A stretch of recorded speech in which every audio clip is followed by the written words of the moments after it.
കുബ്ബ വന്നത്. ഇവർ റസൂലുള്ളാഹിയുടെ ഖബറാന്ന് പറഞ്ഞിട്ട് ഒരു ജാറം കാണിക്കുന്നുണ്ട്. അങ്ങനെ എത്ര കള്ള ജാറങ്ങൾ അവർ കാണിക്കുന്നറിയോ? അള്ളാഹുവിന്റെ റസൂലിന്റെ ഖബറാന്ന് പറഞ്ഞിട്ട് ഒരു വലിയൊരു സാധനം, ഒരു പച്ചപ്പട്ടൊക്കെ വിരിച്ച് ഒരു തലേക്കെട്ടൊക്കെ ചുറ്റി ഒരു മെഴുകുതിരിയൊക്കെ കത്തിച്ച് വെച്ച് ഏതോ ഇന്റർനെറ്റിൽ നിന്ന് കിട്ടിയതാ ഞങ്ങൾക്ക് എന്ന് പറഞ്ഞു കണ്ടൊരു ഫോട്ടോ.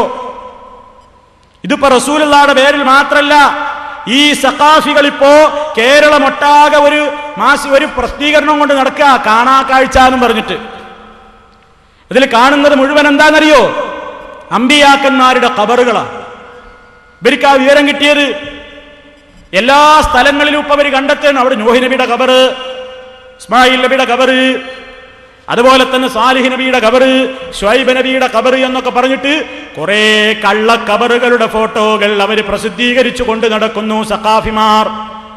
നിങ്ങളോടൊരു കാര്യം പറയട്ടെ, നിങ്ങൾ ഈ കള്ള ഖബറുകളുടെയും കള്ളജാറങ്ങളുടെയും ഒക്കെ ഫോട്ടോ കാണിച്ചിട്ട് ഈ പാവപ്പെട്ട മുസ്ലിമീങ്ങളുടെ വിശ്വാസത്തെ അവസാന ഘട്ടം വരെയും തകർക്കാൻ വേണ്ടി നിങ്ങൾ ഏതെങ്കിലും ഭാഗത്ത് നിന്ന് ആചാരം വാങ്ങിയിട്ടുണ്ടെങ്കിൽ നിങ്ങളോട് വിനയത്തോടുകൂടി പറയട്ടെ, ഈ കേരളത്തിലുള്ള ഇസ്ലാഹി പ്രവർത്തകന്റെ, അതല്ലെങ്കിൽ ഈ കേരളത്തിലുള്ള അവസാനത്തെ ഇസ്ലാഹി പ്രവർത്തകന്റെ അവസാന ശ്വാസവും നിലച്ചിട്ടല്ലാതെ നിങ്ങളെ കൊണ്ടതിന് പറ്റില്ല സഖാഫിമാരെ.